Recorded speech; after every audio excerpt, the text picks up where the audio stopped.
Храпишь или живешь с тем, кто храпит? Стоп! Не спеши к врачу или покупать капу.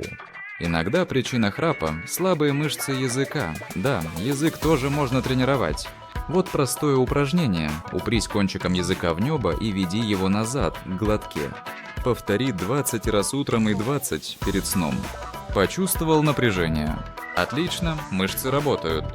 Через 7-14 дней храп может заметно снизиться, а иногда исчезает совсем. Работает и для мужчин, и для женщин. Сохрани это видео и подари кому-то тишину ночью.